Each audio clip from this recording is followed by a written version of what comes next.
Princess May. 1%. It's just arithmetic, Dave. No, hold on. Nobody else heard that. What was the? Oh, we're live. Yeah, we're live. What the fuck is this number? I have fucking screen fucking propaganda. My fucking shit still says pre-stream. Oh yeah, no, we're going. I'm convinced the world is trying to replace me and remove me from its essence, David. I'm clearly convinced. 1%, David. I heard something today that women, particularly in their 20s, like, dating in their 20s before their 30s, okay. Like prime college age vagina, David. Yeah. Have roughly like a 1 to 10% chance of finding a man to have a family with. Because one of the major crises in dating in that age group is women don't know if the man is gay or not. What? They don't know if the man is gay? Gallup poll from 10 years ago, David, said that 54% of people identified as non-heterosexual. It's not heterosexual. Meaning something other than straight. 54%. Well, there's this weird metrosexual too, Ryan. No, which, if I'm not mistaken, is like straight, but it's me, David. Clearly, straight, but I don't know. In touch with his feminine side. I guess, yeah, sure. Look, yeah. Look. What we call back in the day was like a dude that dressed really well and would like dye his hair. Remember when like the dudes had like the dark hair with like the blonde tips, like the Backstreet Boys shit? Yeah, that was metrosexual. Yeah, you thought the guy, you would call him gay and shit. But... Well, we called him fags, but that's fine. Yeah. Yeah, I mean, that's what we're dealing with. That's what we're dealing with. So in the Bible, David, it says that there will come a time that many women will cling to few men. I mean, we're like, well, I mean, when do we get second wives, dude? I think historically it's always been the case, right? David, I don't think that was because men were sucking each other off, dude. No. I don't. It was because of resource acquisition, and not all men could actually not only get a wife, but maintain a wife and children, and have enough for extra to have more than one woman. Also, in third world countries, it's common to like one guy will just fuck the whole village. You know what I mean? Well, let's get into like the biologics of that. Ryan, do you think I don't know how to ask this question. Do you think the top most desirable men are more rare than the top most desirable women? Yes. I texted you this weekend. There's beautiful women everywhere. There's literally beautiful women everywhere. It's like their main shtick is beauty. Like their main thing in the world is beauty, and the thing that men are good at, right? Like the men that you would care about are resource acquiring, protect, provide. At least, but if we're going off just well, I think that's true, but I think it's the why that's interesting because I think to be a top tier, we're talking like peak rare, like the guy, right? To be the guy, you think of all the things that are necessary. So we need to be right. Let's just go down the line. You have to be successful. You have to be good looking. You have to be in shape. Stable. There is stable, like the mental, emotionally available, willing to have children, sure, willing to get married, believes in God. You start throwing in stuff like the subjugated culture stuff. I'm not saying that you have to do that. I'm just saying if you are looking for those things or factor those things in, it's decimal. We're talking 0.00. I'm saying from the mindset of a woman looking for a top tier man. Mm-hmm. Like what are all the things that are necessary? And then if you look at like what does a man want from like a top tier woman? Blowjob, sandwich, Dave. I'm just kidding. Clearly, David, it's more than blowjobs and sandwiches. They don't hurt. Definitely helps. I think I can only speak for myself in some regard, David, as far as like this assumption that I'm laying here, but um, what I think men desire most from women is being able to have them understand the emotions of men without judging them, and also know how to hold space for men. Because one thing men don't, I actually wanted to talk to you about this. I shared you a thing on my Facebook I want you to go to because it kind of ties into this, but um, men don't do a really good job of holding space for each other. You know, we're normally either trying to fucking watch football together and talk about our problems, or like drinking, or, you know, men's society has been destroyed. So we don't have many avenues to build brotherhoods. But with that being said, for the men that have brotherhoods, the reason we can find in men, you know, it's kind of like the reason I can find in myself. Like a lot of the things that I like about men is that their ability to handle and do things that are either difficult, require a high degree of skill, or take a lot of time and determination. Like, I guess, like the men that I admire, you know, to just say that they were better than me is easy, you know, but, and it's not about money, it's not about this, but like the men that I admire were always men that I wanted to be like. And those men tend to be successful. They tend to be relatively in shape. They tend to you know, they have a certain mindset.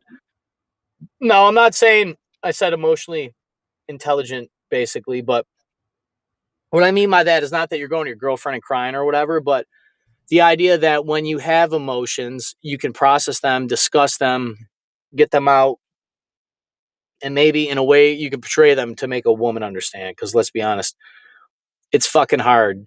Cross Intercross sexual dynamics are hard to navigate when it comes to talking about feelings, because a lot of times, in my personal opinion, men talk about the way they think and women talk about the way they feel. And there's an obvious disconnect, because a lot of times when men want women to listen, the women are listening with emotions and men are talking without emotions. Because to be honest, you kind of got to talk through the logic side and then think how you feel about it. And I think women kind of do the opposite, which is why they just want us to fucking sit there and allow them to blabber on for 35 minutes. And then at the end of it, be like, you know what? I think I'm just going to do this instead of like worry about it all. And you're like, you know what? That's a fucking great idea. That's exactly what I would do. But my point in saying all that, David, yes, there is obviously what men want from men and what men want from women are different, just like what women want from women and what women want from men are different. And we're coming to a place now. We were told that we're all the I same, think especially the younger people. They were told they're all the same. Men and women are the same. There's no difference between us. And taking that to the extreme, you get like, if 15 years ago, 54% of them were saying that there's something other than heterosexual, what is that now?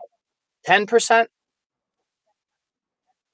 You know, if like the average college age girl and guy go out to the bar, they have a 10% chance. If there's 1,000 people in the room, there's 10 people. You know, there's like 10, potentially 20, 30 people out of 1,000 that are like straight. And then to go further, that's not intelligent. That's not hardworking. That's not smart. That's just not liking the same sex or some other. That's like wanting to engage in the opposite sex. So, like, no wonder OnlyFans, or no wonder porn, no wonder Instagram, no wonder TikTok. Like, well, what's it hold like on, to because be fucking that's actually 15? what I was about. I think women severely misunderstand what men want from women. And I think the result of this is OnlyFans and porn and prostitution. Because women Because, think we just want pussy. well, basically, yes. Because you can get, and here's the problem. That you can get anywhere from any woman. That is not what makes you high value.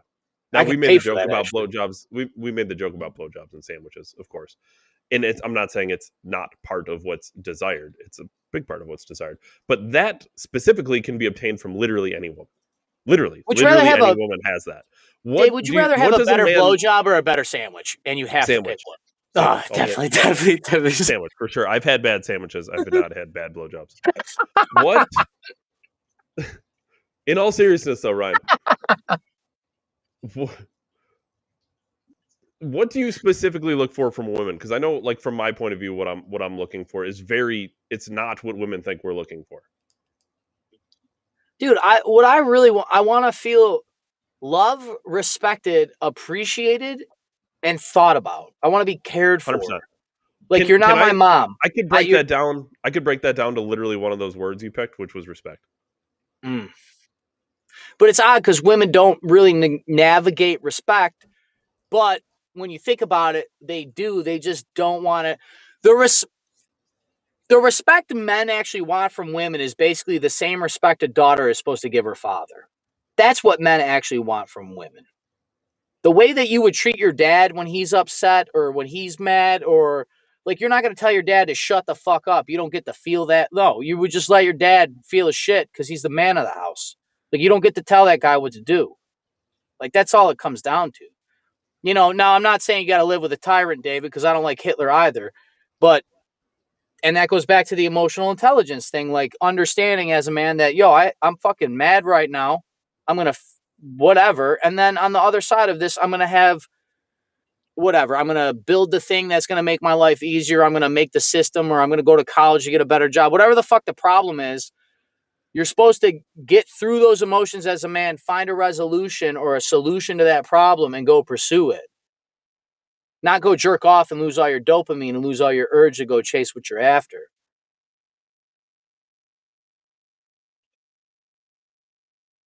Ryan, this is the clip that you had shared that you want to talk about as well. Yeah, this is huge. And then Dave, I may just hijack this episode because it's kind of like not like a personal one, but I have something I want to talk about that you can hijack away. I think there's one actual thing I want to talk about, but hijack away for sure. Okay. Thing. There's always the third thing. There's you, there's me, and there's the third thing. Hey, what are you doing on Saturday? Why don't we you want to go fishing? It's like, why do we need the fishing? Why can't we just sit like this and be like, hey, what's happening in your heart, Stephen? What's going on? What's happening in my heart? Or let me tell you about what's going on. Women can do that. And some may argue that it's, maybe they've been genetically coded, but I also think they've been forced to practice that because men were like, you can't come to the, the factory, the office, everything for so long. And then women are like, all right. And I think that's another thing that men are struggling with, but it's not like their fault. It's the dominoes. When I was young, we used to go to the mall. We should go to the mall and we'd hang out with other kids. And then now malls aren't really a thing. And then kids don't really hang out anywhere. And everything's become about money and transactions. Think about few places you can go to connect with people without money now. You know what I mean? But when I was growing up, it was quite common. You just went and you hung out with other kids. And that was just what you did. It didn't involve money. And I think we're starting to experience that affecting society now. Do you have money for a video game console? No. Oh, you can't meet up with your friends on Fortnite. Do you have money to go to a movie? No, you don't. Or movies have gone up. Yeah, you can't hang out with your friends at the movies. Can you afford an Uber ride? No, you can't. Can you? All these things now have meant that I think we're experiencing a generation of men in particular, not just I say, but practice the art of like connect with another male for no other purpose than to just like share hearts and be human beings. God, it could make me cry. Dave, I actually texted you the other day. I think I said I've cried so much the last couple weeks, and it's been awesome. And I'll get to how I got there, but Dave, what do you think about Trevor Noah? I mean, obviously, we're not going to go into his politics, but as far as this, I'll get your of this specifically. Yes, yes. I think he's describing something that I generally agree with. I really loved his thing about the women. It's hard to say. I would say on the whole, I think he's right on. And I think there is certainly there's an issue. You can go pre-COVID on this, but I think COVID exacerbated the issue. You can go pre-COVID, but there is certainly an issue where kids and adults in general do not have physical connection with each other on a daily basis. We don't live in a physical realm anymore. It's kind of bizarre. It's hybrid. Like even this is healthy, I think. Like this common thing that we're doing together, talking an hour a night or whatever it is. But it's still more powerful to be in person. Right, but it's also tying into his third thing, which is the whole point of this. Like, Dave, I love you like a brother, you know? You love me like a brother, but I don't call you like, hey man, how you doing? We do the third thing to talk about our feelings. You know? Like this podcast literally came about as it being the third thing. Because men do have this problem of just being like open, or because we're emotionally ignorant sometimes, or we had bad examples of how men should be able to handle and process their feelings. You know, I think the biggest thing other than that he said here is that you can't do anything for free. You know, free activity. I don't know how much I believe that though. I know where he's going. I 100%. Look, I have my younger brother. He was the kid that didn't have the new video game console, and he couldn't play with his friends. Yeah, but that's not you can't do anything because like no. For example, let me put it this way. Well, you get bullied. He didn't have internet. He was one of 7 kids in his entire school without internet. You cannot tell me that that doesn't do something. I get it, but let me just try to switch this up just a tiny bit. Yeah. Just like people used to do, we still could choose to do if we wanted to go to a park. Like Ryan, if I was like, oh, let's go to the fucking Lawson Park or whatever. Let's go fucking walk. I think, is that the one there's a trail in there or something? Yeah, well, I literally go there every week. Yeah. Well, let's go walk the trail at Lawson Park. You'd be like, all right, fucking, let's go. Yep. There's no money involved. There's no fee to get in. Like, I don't have to pay to go. You don't have to, like, I mean, how much are we breaking this down? I guess his point is, if you want to be where the people are, that's the world we live in now. And that part is true. But you can still actively, if you wanted to, if you chose to, go do things for no money. And he pointed out to like the movies. Well, the movies always costed. Well, they cost more now. Well, yeah, everything costs more now. It's all relative. Well, I think it also goes to the third thing, though, that he said. Like, one of the reasons I like nature walks is I would go on nature walks when I was a kid with a man. Like, the reason I love outdoors is because I was shown the outdoors by a man. Right? The only reason that when I have nothing to do, I'm like, I'm just going to go walk around the park and, like, talk to God, or, like, just fucking enjoy the weather, watch it eat. I watched a fucking hawk eat a snake the other week. It was super cool. But, like, I don't even know if I would have that as, like, an apparatus of a way to live if I wasn't shown that by an older man. Which then goes further into Trevor Noah's point that men use the third thing as a way, and then we never really talk about our feelings. I got very lucky. I'll round it all through, but, you know, like, my father is not the man that raised me. You know? And, I guess I'll just say, the guy that, I don't know if I told you, I was actually down by your house when, my mom's boyfriend for a long time. Yeah, he's basically my dad. You know, from the time I was 9 years old till the time I was 17, like the crucial part of your years as a man. You know, like a lot of the characteristics and things I have. Now, I'm not diluting my father and all this, but I feel like a lot of the positive, masculine, driven things I have are from that guy. You know, and one of my biggest shames is that I didn't like tell him as an adult that I thanked him before he passed away. You know, and I have a lot of regret for that, actually. I actually been beating myself up a lot about it, which is actually why I've been crying a lot. And it's been real healthy. I've been crying for good and bad reasons. Not even, you know what I mean? Like either side of the spectrum. But I say all that to say that the way that I knew that guy actually loved me was that he showed me things when he didn't have to. You know what I mean? He told me things about life when he didn't. I'm literally, basically, he was just fucking my mom. You know what I mean? Like, basically, that's all it. Like, I've dated people with kids. You know, like I get. It's real easy to just view that person as that way, or if there's no relationship to develop. Some men say that they'll never love another person's kid, and you know, fine. But I say all that to say that it took me years of my life to actually realize, and we've talked about TS as well. That guy loved us, dude.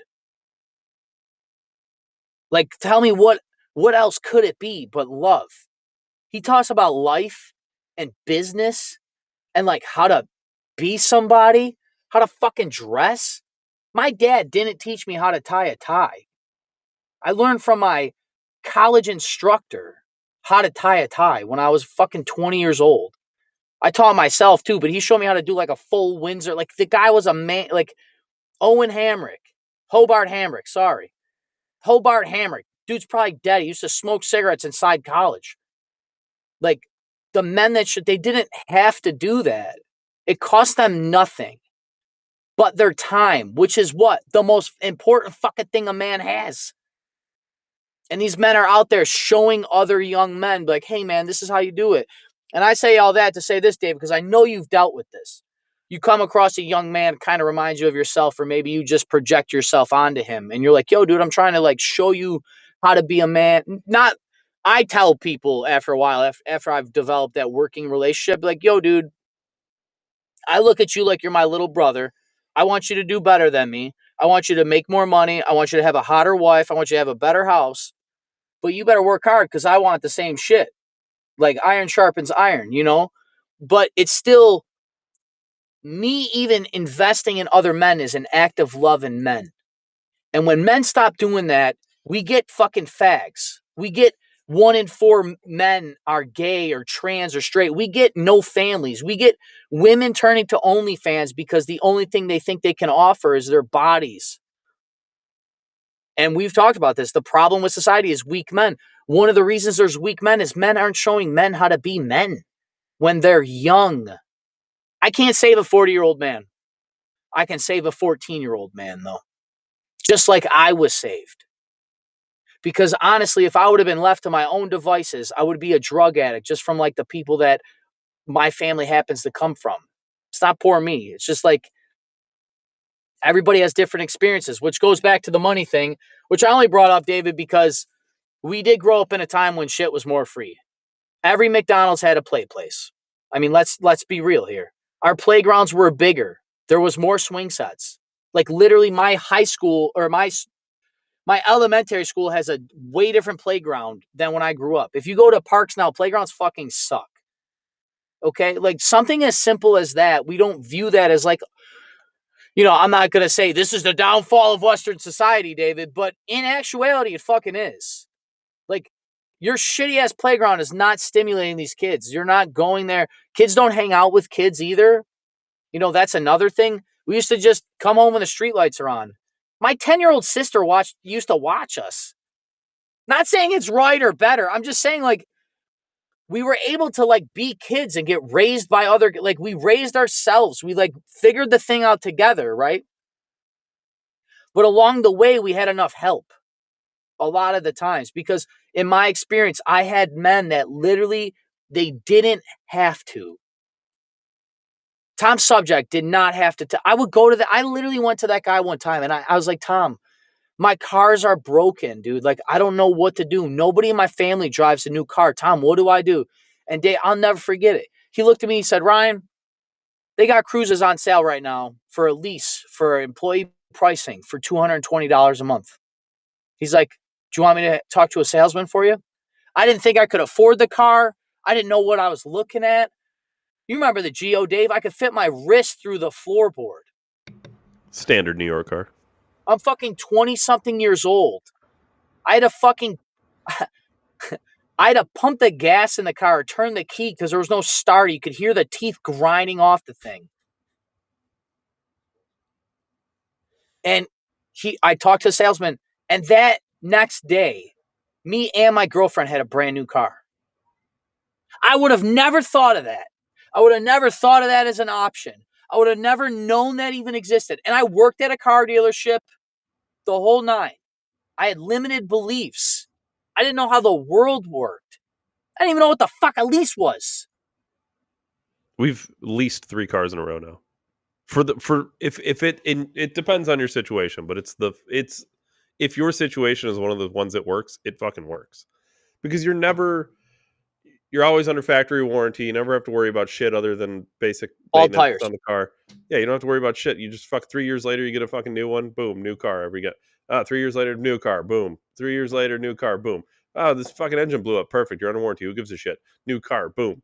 It's great if it's your situation. Now, some people drive shit piles of miles and it will never work for them. But yeah, like me. TS as well. He. I'll never forget it. We were in Brian's basement, Dave, for Christmas party. Do you remember this? I think so. Bald douchebag Brian, accessory Brian. Yeah, we were in his basement, and I'll never forget. Tom Subject looked at all of us. They're all laughing, and everybody's like, like pandering to Tom because he was like the big chief. All the other managers are there, and I think you and I, and then Scott were the only drunk Scott. We were the only techs there. Everything else was managers. Like we were like it was like a hip thing, And I was young. I was like 19 or whatever, 21 maybe. And we were all drinking, and Tom, we started talking about something because we always picked his brain, and he said, you know what, Ryan? The owner of the dealership has invested over $100,000 in my 401k since I started there. Matched $100,000. And he said, if I would have started at your age, I'd have twice the money. And I was like, really? Is that how that works? He said, doubles every 7 years. He said, fuck yeah, I would. And I didn't know what he meant. It's called compound interest. Mm-hmm. But once again, in my situation, nobody in my fucking family has a 401k. That guy did not have to do that. Nothing. He didn't have to do that. And he was just throwing seeds. Because that's what fucking men do, right? You just throw shit at the wall, see what sticks, Johnny Appleseed. And we're in this place. People are so fucking selfish. We all have the same information. Why are you selfish about the information? I tell you guys, we talk history, religion, and politics. I go to work and I tell these boys like, yo, dude, I love looking at a 20-year-old, David, and saying, how come a 34-year-old man is outworking a 20-year-old when you're supposed to outwork me? I should not be working harder than a 20-year-old. No, they should be way hungrier. Hey, they're not. Running them over. Now, granted, I have a family, I have this, and they're living at home. But that's the thing. Dave, even in our time when we were living at home, I paid bills when I lived at home. That's a different experience, too. But that made me, change. And that goes back to the man that raised me. And, Dave, I told you I've been crying a lot. And I quit smoking pot. It's a good call. I've been getting high basically almost every day of my life since I've been 19 years old. I was never ashamed or hid from it. Anybody that knows me knows I smoked and, yeah, I knew. Yeah. Yeah. I mean, I don't get high around kids or anything but it was just something I picked up, and everybody I know does it. Everybody I grew up with, my family, I'm the most sober one in my family. Even just getting high and drinking occasionally, I was the most sober one in my family. They're on pharmaceuticals or some of them do extracurriculars, and I'm not judging, but I realized, Dave, I came to this point, it actually was, I heard a video, it's called Psych Hacks. I've shared them on the past, but he had a video that just talked about the dangers of weed. And I sat around and I thought about it because I'm 1934. That's a lot. I smoked a lot of weed, man. And the way he summarized what it does to your life made it so fucking easy for me to look at myself in the mirror and be like, wow, dude. Because, David, the only thing I was chasing, that high feeling, is literally just dopamine. Yes. That's it. Well, that's it. Yeah. That was it, though. So I spent this whole time, people going, but now I started smoking weed when it was not a felony because it was decriminalized shortly after. But you could go to jail. Can I just break in real quick because I had this debate with a friend of mine. So two things before I get into the debate. Well, one thing before I get into the debate. As far as pot goes, I don't care if people do it, but I would never recommend anyone starts doing it. I'm interested to see how you feel like you're different. But I had this debate a while ago because he said, well, pot's not addictive. And I said, bullshit. And he said, it's not addictive. I said, let me explain to you what addiction is. And I understand there's physical addiction. I get that. But like let me a tell you, withdrawal symptom. you can quite literally get addicted to anything that releases dopamine from your brain. Why do you think people doom scroll on TikTok? They're fucking addicted to TikTok. Why? Because every time they go like this, dopamine, dopamine, dopamine, dopamine. Tinder, you can get addicted to Tinder. People swipe, dopamine, dopamine, dopamine. And to go further, these companies hire biologists to keep you engaged because they know how dopamine receptors work. So they're continually making these products more addicting, and they're targeting younger people. And you can get addicted to things that are good for you. It's still addiction, though. Like, for example, people get addicted to going to the gym. Now, that's a good addiction to have. What's wrong with it? You're going to end up being in fucking great shape and you're going to be healthy. But it's the same thing. Like, every time you put up a set, it's like, especially if you like max, like, oh my God, I just beat like my old, right? Oh man, I just want to put up 200. I'm 185. I'm so close. Like, dude, when you go to hit 200, your brain floodgates. I benched 130 personal PR yesterday. Fucking greatest feeling I've ever had in my life for a set of 5 reps of 5, 130. I weigh 155 pounds. I benched 85% of my fucking body weight. I want to get, it's going to take some work, but I want to bench my body weight. Yep. I use ChatGPT. My goal is to 5 by 5. I want to do 5 sets of 5 reps of my body weight by the beginning of the year. But keep going. I'm sorry. No, well, that was the main point. But he was like, well, no, it's not addictive. I said, dude, I'm telling you, that's silly talk. Dude, it's kind of like the cokeheads I know that say like, I'm not really that high. I just like, I only put it on my nose so it hits me faster. Put it in your ass, then it'll hit even faster. Yeah, yeah. The thing I realized once I realized, dude, that like the reason I probably ever started smoking pot was to just make my shitty. I started smoking at 19 years old. I got high like the first time like 17 or Dude, whatever. Most people do it socially, like socially, and way younger than me. I was the last one of my friends to smoke a cigarette, last one to drink, last one to try weed, last one to get laid. Like, I was also the youngest of my friend group, so that could just be, but dude, I probably first started, I started drinking when I was young because I thought my life sucked and I just thought it was a way to cope, right? I literally remember talking to my siblings while we would all get drunk together. We're like all underage, or one of them was above age that would buy us booze.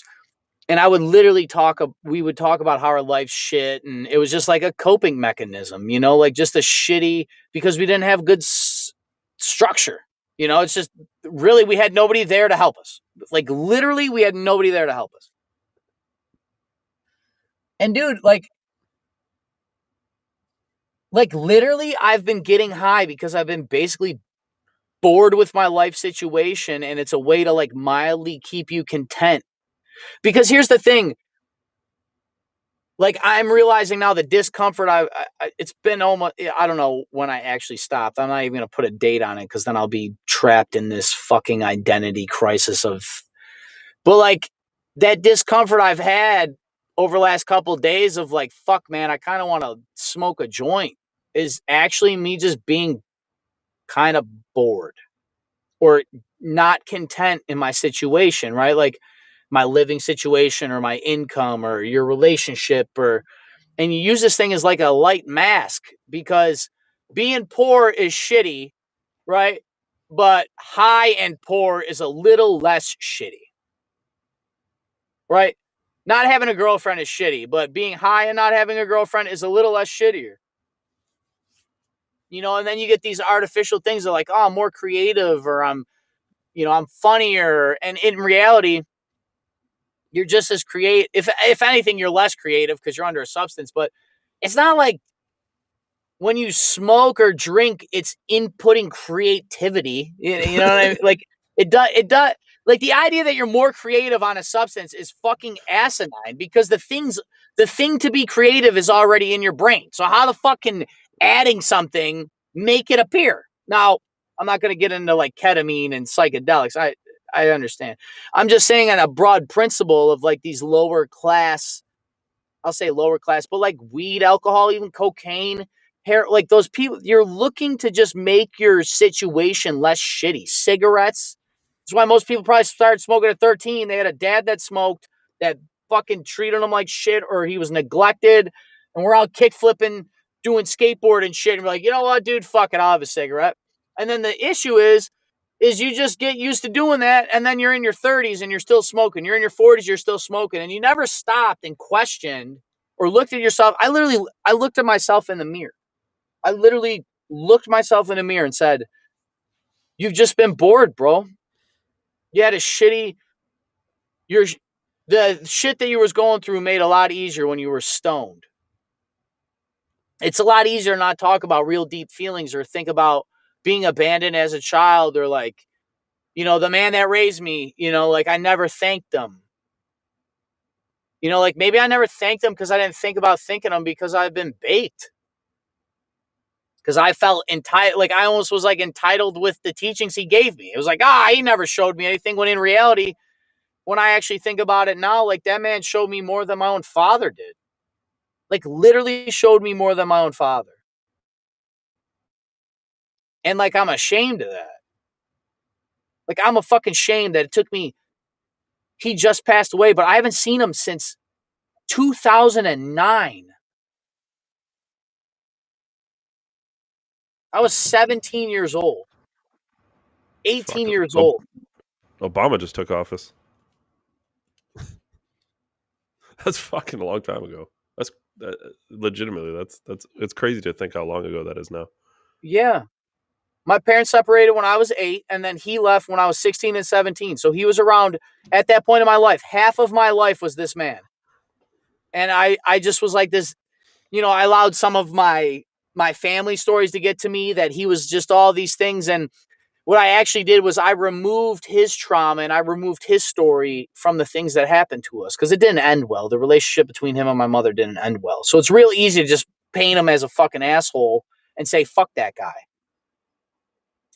But in reality, he may be the only man that ever loved me, David. Like, truly loved me. And you know what? I don't know if I told you this, but I'll try to say it without crying. But, like, I thought the other day that, like, I've been an electrician since 2020, 21. And, Dave, you see me do electrical work? Mm-hmm. And you asked me, and I showed you, I was like, yeah, this does this, right? And you just listened. Yeah. Right? Because you were actually learning, right? Like, you understand skills. Like, you were like, oh, this is kind of cool. I don't know what I'm talking about. Not at all. I have no idea what I'm talking about. I'm going to blast the shit out of my dad right now. Every time I talk about electricity in front of my father, he acts like he knows what he's talking about. And it bothers me. Because my dad has been a floor coverer for 45 years. I have never once in my life talked to my dad like I know what the fuck I'm doing on the floor. I've helped him install carpet. I've helped him put carpet down. I've done every step of carpet. I've literally put floors in myself. But I will never say I'm a carpet guy. But my dad will act like a motherfucking electricity because he knows the black one goes on the gold screw and the white one goes on the silver screw. And the green goes with green.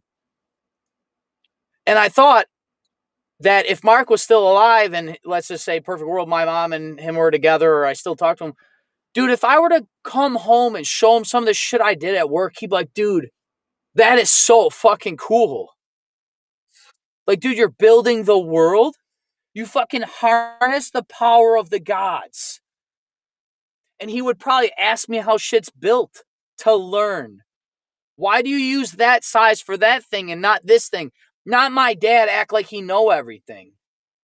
I literally get in a fight. Every time my father and I start talking about shit, I literally just tell him shut the fuck up and I have to leave his house. Because it's insulting.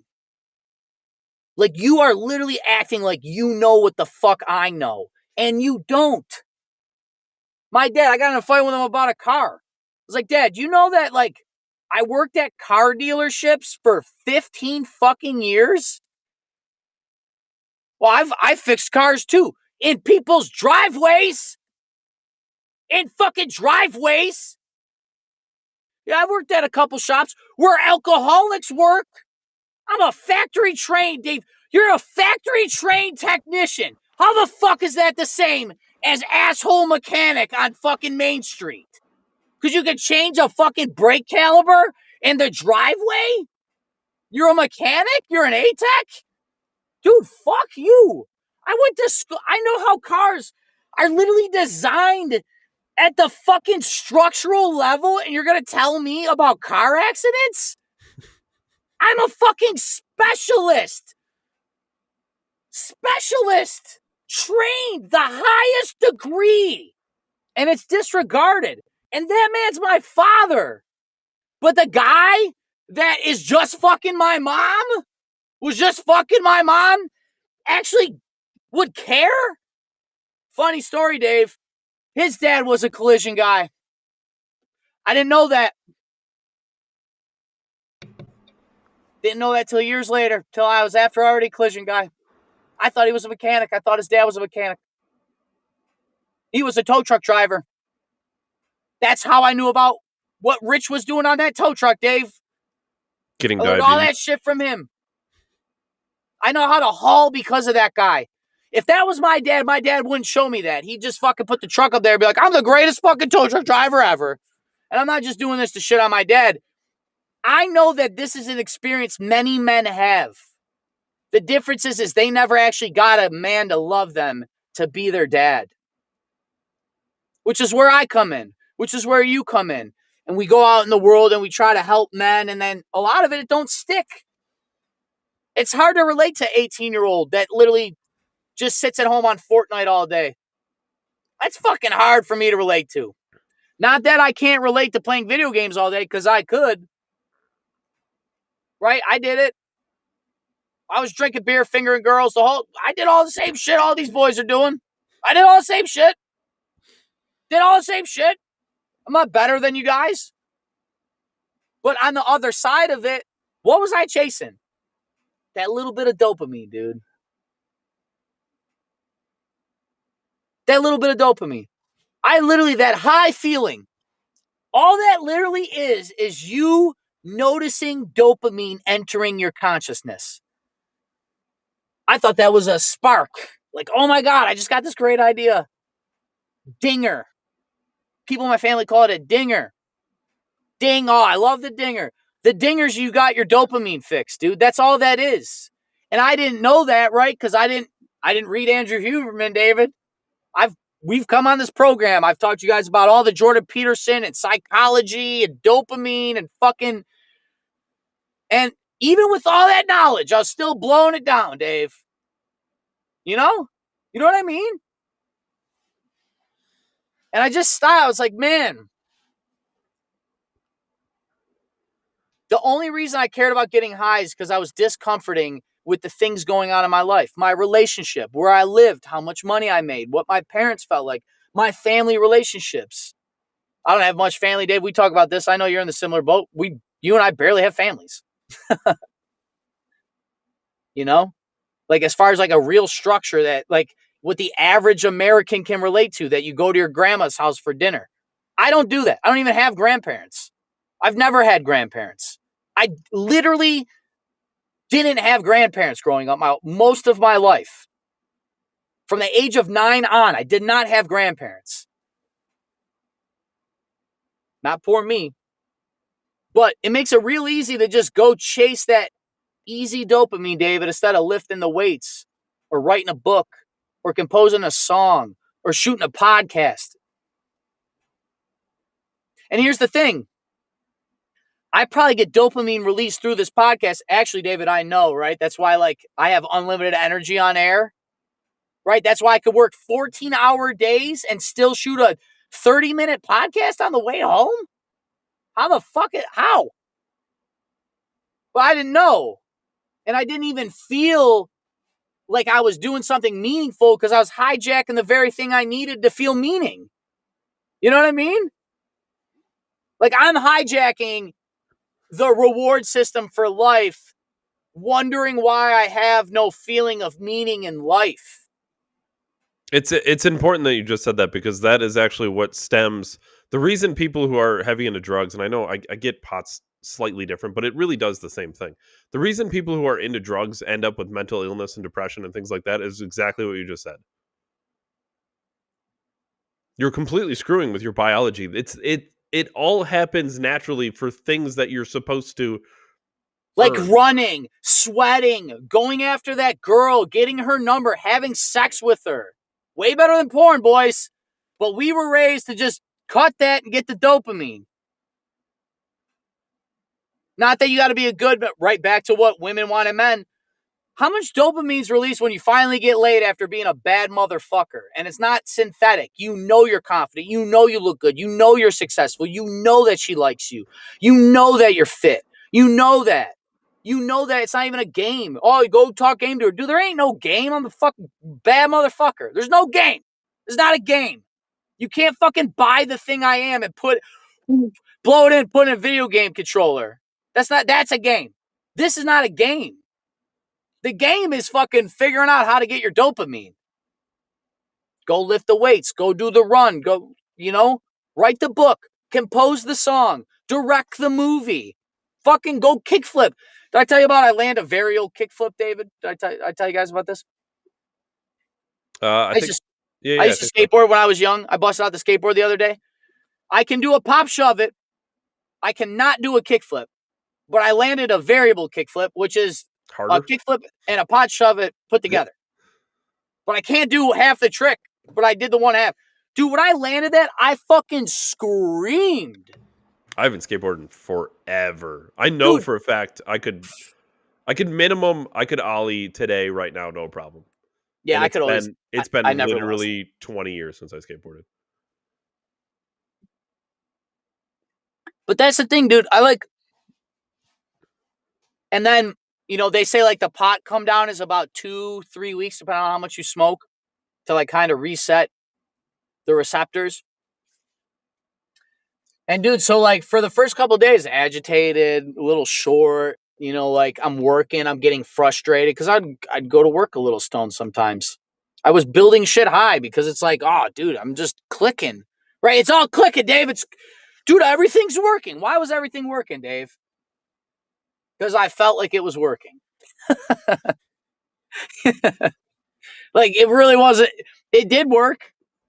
But like that whole feeling of like, man, I'm on fire today was just synthetic. Get a Rope says 7 years from now, the fog will lift and the path will be clear. Amen, bro. When'd you stop, Get a Rope? I mean, look, dude, it was literally 100, except one person. I'm talking like extended family. Everybody that I grew up with, all my friends, like everybody gets high. New York's a legal state. There's dispensaries everywhere. So it's even more ubiquitous now. Right. It's literally only the will of God that I was not high all the time, because literally everybody in my friend group growing up smoked pot, or much worse than that, drank all the time, and like I was a skateboarder and shit. Like, dude, I was around it all the time, and literally the joke in the group was like I was the passer. Like they'd be like, "Oh, just pass this," because they knew I was not going. I don't know why I didn't. Pastor Dave, I don't know. Pass the weed to the pastor. Literally, I'd grab it and pass it to the next. I never once thought like, "Oh, let's try it." Like, I don't know why. I never did. Never was interested. No idea. Yeah, dude, it's like, it's crazy because after that, dude, like, it was a couple days. I told you I cried, but dude, I looked at myself in the mirror, man, and I like thanked myself for like getting me here. Because Ryan, when he was 10, or Ryan, when he was 17, when he moved away to college, Ryan, when he was 20, when he started the dealership, Ryan, when he was 25 and became a father, Ryan at 30, when he, started his life on his own, and like I did whatever I had to do to get here, drank, whatever, work hard, work 2 jobs, work no jobs, get fired, fucking fail, succeed, every good, bad, and different, you know what I mean? I just I cried so hard. And I was just like, dude, thank you so much for getting me here. I'm so proud of you, man. You know, like, you saved my life. Like, literally, I saved my own life. I know that's like hyperbole, but like, I didn't think I'd make 30. I've almost died like 30 times. Before I was 25, I almost died 4 actual times from like accidents. All the accidents that happened, I left unscathed without any scratches on me. I got a fucked up knee from some of it. Like, I hurt my knee one time. But like, I'm talking like half a nanosecond, I'm dead. I almost fell through a 50-foot window to my death in an abandoned factory when I was 19 years old. I walked on a piece of glass, and the only thing I kept me alive was like God, dude. Like, I literally should have died. But I didn't think I'd make it this far. I didn't think I'd be successful. I didn't think I'd make more than fucking. I remember I used to go to Tom Subject, tell him I'm just trying to make 40 grand a year. That was my mindset. Limited. I just was in a box. And I was just like, dude, thanks for doing whatever you had to do to get me here. And that included all the weed. It included the bad women. It included the fucking, going out and feeling sorry for myself. It included embarrassing myself. Like, it's not the shit I'm proud of. Like, honestly, the shit I'm least proud of is probably the biggest reason why I'm here. It's like, now I can redeem all those times. Like, I'll never be embarrassed of myself again. I'll never be embarrassed where I came from. I'm never going to not believe in myself again. I'm never going to give a fuck what another person thinks about me because I think way more of myself. Right? And I wouldn't have that if I didn't have the inverse. I know that. It's actually my favorite thing about Tate that he says. And his brother did the one about him being N-rich, right? He's like, I'm some N-word from the street. I'm going to flaunt it. But I fucking love that shit. Because the only reason Tate is driving Bugatti rubbing in your face is because he was fucking walking. He walked in his life. Like, what the fuck does that Bugatti steering wheel feel like, dude? Like, what the fuck does that feel like when you were poor?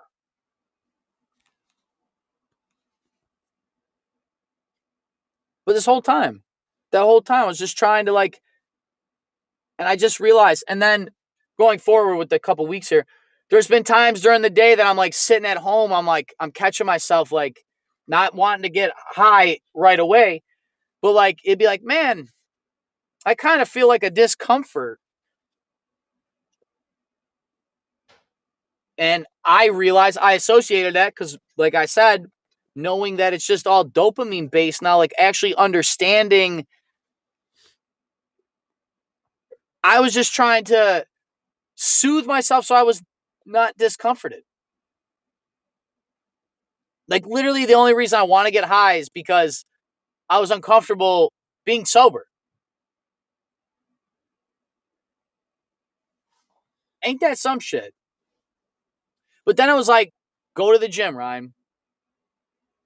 Or I would, clean your room or fucking do the laundry. Or I'm going to the park a lot, right? Which is kind of hard because I would go to the park and get high. So it's like now I'm like going to do things I've done 1,000 times stoned, but I've never done them sober. Do you think subconsciously people who smoke pot know they shouldn't? Yeah. I beat myself up for a lot. Like, it wasn't like a guilt that I was like getting high. I mean, obviously it's not good for you. Like, you know what I mean? It's like, here's why I say that, because I know people who are like hardcore, like, is it just flat out like hardcore potheads? But I always found it interesting that they would always justify it. Like, I never justified getting high. Dave, and you know that. I just was always like, yeah, dude, I smoke. I love smoking. Oh yeah, dude, I'm gonna get out of work, fucking blow it down, do whatever, go to the bar, like have fun. Like, I didn't need it to have fun, but I was just like, it's kind of like it was like a wristwatch to me. It's just like, I'm gonna put my watch on. Like, that's the way I looked at it. I was just like, I'm gonna put my watch on. But dude, for a while, it was like, subconsciously, I know I'm selling myself short on who I really am, I think. You know, like, and Sam actually told me, she's like, I've never even like seen you sober. She's known me for 3 years. She's seen me off booze. You know, I don't drink a lot. You know, like I drink like 2 or 3 times a month, maybe at the most. But like, even that's kind of gone. Going to the gym makes it real easy to not drink, boys. I was going to say that's a pretty reasonable light amount. Yeah, but like I went out and got Duff's today, and I wanted an Oktoberfest because we're sitting out eating chicken wings. They're fucking bomb. But I went to the gym today. So it's like, if I drink, I'm basically undoing everything I did at the gym, and I'm not doing that. You know, because here's the thing. What was drinking to me? Releasing probably dopamine. But where am I getting dopamine from? The gym as well. So like, now I'm in this battle of weighing dopamine. Now, I'm not actually thinking about this. This podcast is allowing me to like kind of carry on here with this. But yeah, dude, I knew I beat myself up for a lot of years because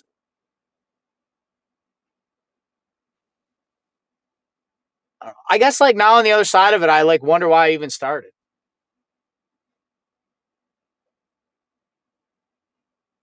Because, and maybe this is why, because maybe I started because I didn't have a good enough reason to not. Right? Because the reason I stopped now is, like I said, my reason for stopping is because my want for something better is greater than my want to get high. Right? So take that the other way. Like the reason I probably started getting high, which goes back to the whole reason of realizing it's dopamine, David. The reason I probably got high in the first place is because I wasn't living a life that I was proud enough or a life that I felt fulfilled in. So I had to use synthetic chemicals to give me the feeling, to make me feel like the thing that I was doing was actually worth my time. Because I was tricking myself with the easy way out. It's really easy to go to your shitty job when you're stoned. Go to that motherfucker every day sober. I don't know if you're going to work there very long because you're going to be like, I hate it here. Fuck these people. I'm worth more than this. I deserve a better job. I work too hard. And now that I'm on this, if I'm getting antsy, it's like, man, my body is discomforting right now. What can I do to make me feel like this discomfort is worth it? I'll go to the park and walk around. I'll go clean my room. I'll go do the dishes. I'll go fold the laundry. I'll be right. Yeah, productive. you almost don't get to the root cause of the discomfort because you have a way to fix it. But it's not actually fixing it. Well, maybe the discomfort was just I wasn't comfortable with sitting with myself bored because I wasn't taught the skills to accept myself. You know, like the people I come from are on something. Like all of them. You know, and they're not like, when I look at them, I love them. I want the best for them. And I'm not judging them.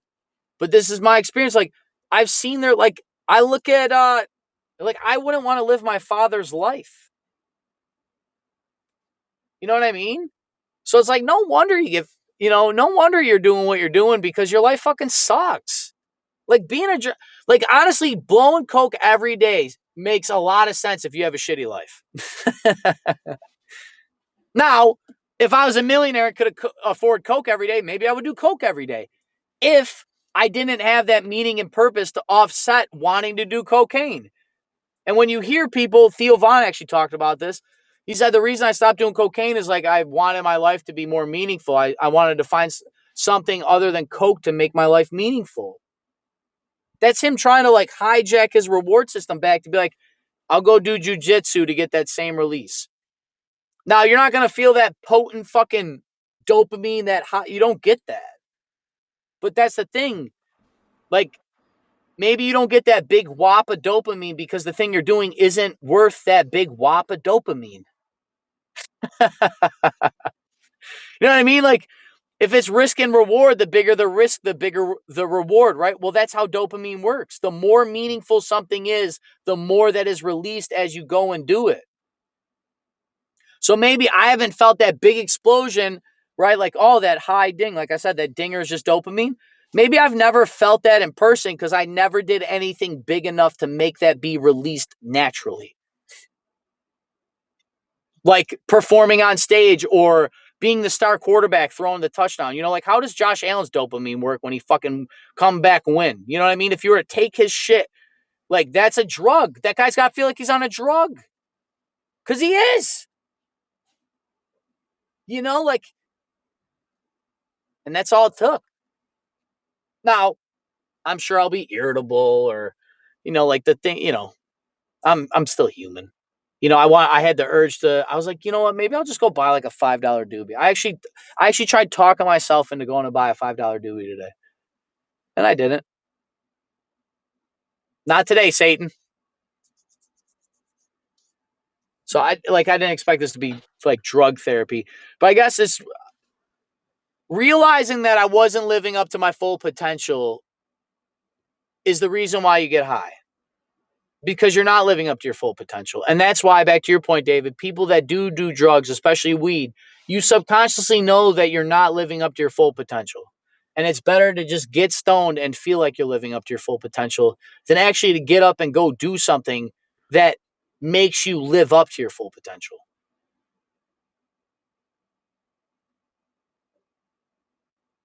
Now, I need to be careful and not replace one habit with another. Doom scrolling, fucking, I'm trying to stay off the internet, just like the whole nine. Like, and a lot of the reason I can even articulate this or know what steps to do is because I have been educating myself in all of these facets for so long.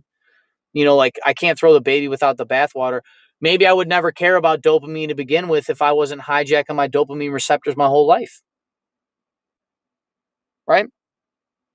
Like maybe that's the reason why I'm drawn to neurobiology is because I'm trying to figure out why I do the things I do so I can correct them. Sounds logical. Because why else would I care? I'm not a doctor, but could I have been a doctor, David? So, I don't know. I guess like, and this goes back to crying. When you quit and you start going through these things, you naturally, since I've been distracting myself with that dopamine, I haven't felt the good, bad, different, ugly, the best, the worst, the best of times. All those feelings that like got suppressed or pushed down or like twisted or mitigated different or reinterpreted in a different thing, they kind of come back. You know, which goes to the Mark thing. Like, honestly, realizing that guy was like my dad more than my own dad. Like, I was driving to work today crying about it, talking to him. And I thanked him. I thanked his spirit. You know? And that's what I mean. I've been crying. Dude, it's honestly, it feels so good to cry. Like, it genuinely feels so good to cry. It's crazy. I've been, Threads has been killing me, dude. Professor Scott Calloway, I've told you guys about him. We've had him on the program with clips and stuff. He's kind of like a left-leaning fucking eat the rich guy, but he's rich as well. But he's been sharing videos on his Threads about like men being men, you know, and it's like a son like helping his mom, or there was a video of a guy that was scared to go on an escalator. And there was this guy he was with his family. He was starting to go down the escalator and he looked back and the guy was like nervous to step on the stair. And he's like, dude, are you good? You scared? He's like, I'm very scared. He's like, come here, man. I got you. You know, and in the video, it showed like 7 other people walk by this guy and not fucking help him. And then the thing that killed me, David, is the guy's son that was helping the guy go down the escalator. His son came up and he asked him, he's like, are you okay? The guy's like, I'm just a little scared. He put his mask down. He's like, don't be scared. I'm Batman. I'm here to help you. God, dude, that like, I was driving around the other day. I forget where I was going, but I seen a guy pushing a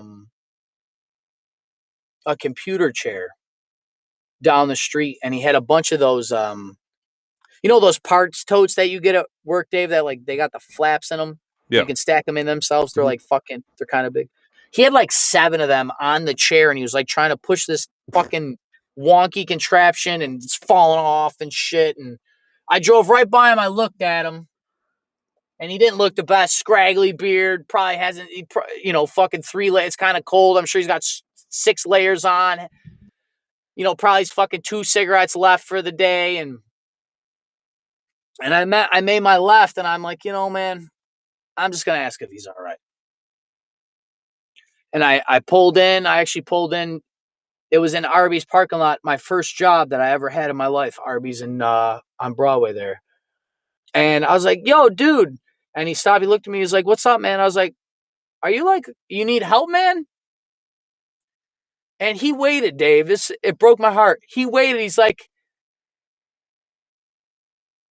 yeah, I'm good.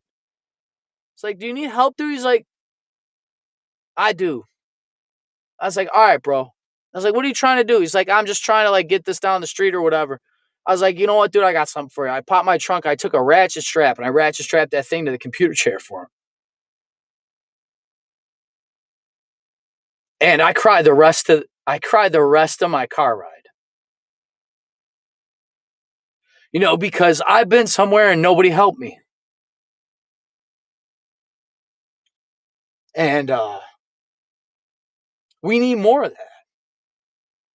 I genuinely think we need to help more people. Dave, we talk politics and the government and the money. And, we came on here and I told you guys after we figured out where the national debt goes, I don't care about the money. And I fucking mean that. I would rather have the government give that guy $1 million and he go fucking kill himself with it than I don't even care anymore. I'm just so sick and tired of people struggling and trying to find cheap ways to make their life better. When there's trillions of dollars in this world, it's literally endless money. We've heard for years that they can't afford universal basic income and all these things. Not that I believe with these, David. I know this is just theology here. I've heard for years, but I can watch you sign every war declaration and murder children. And then you tell me that it's for our good. But I got a guy going down the street, can't even push boxes down the street without it falling apart. I bet you that nobody asked. I didn't ask him. I didn't ask him if he had money for food. The same guy 2 days in a row, he's standing out by the thruway. I gave him all the change I had. Go buy your drugs, dude. Buy your cigarettes. I don't care. That cigarette make your life a little less shitty. Was my $4 worth it? Yeah. I might have saved that guy's life for a day. And I was under the type of person that was like, fuck that guy. He's probably going to buy drugs. And now I'm like, you know what? Let him. That guy's just trying to find meaning in the world. Because in this world, there's not a lot of meaning left. There's really not. If you don't have somebody to love and you don't have kids, dude, what are you alive for? We killed God.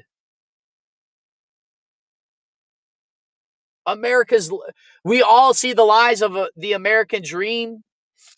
Not that you can't live it, but this whole thing of America's been fighting wars for the good, or America, the Operation Paperclip, global government, everything we talk about every week on this program. Dave and I lay it out to you because we're trying to prevent global tyranny. But that motivates me, right, to fight. But most people want to give up when they think about being a global slave. They don't even want to, they can't even entertain it. Because it's too painful. That guy doesn't even know what fucking a 401k is. He just wants some cigarettes and to maybe feel like he matters. And I wondered the rest of the day if anybody ever helped that guy in the last 5 years of his life. And didn't expect nothing. Honestly, you're the only one I told that story. Only one I told the story. I didn't even tell my mom. I didn't tell my dad. I didn't tell my daughter. I was alone. I feel gross telling the story. What I should have done was got his name and his story instead of telling my story about how I'm supposed to feel good about helping somebody. It's pretty crazy. And I realized that I need to be a lot kinder. I need to be kinder to myself and everybody else. But I probably has been mean because I was just trying to protect myself. It's weird how it works, dude. The thing you project is often the thing you need.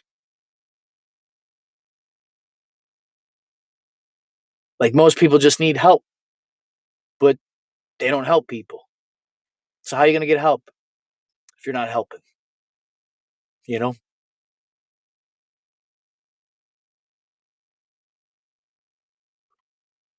So I know we normally do a politics show, but I appreciate you a lot, Dave, for just being here today, like you are every day for me. And I love you a lot. You're one of the greatest men I ever met, Dave. And you save my life every day, bud. And I'm forever grateful for that. So, Dave Ryan, December 1773. Catch us on Rumble for the greatest podcast in all of human history. As always, David, I appreciate you for your love, your time, your wisdom, your guidance, and your friendship. And I'll see everybody tomorrow. Thank you, everyone. Thanks, man.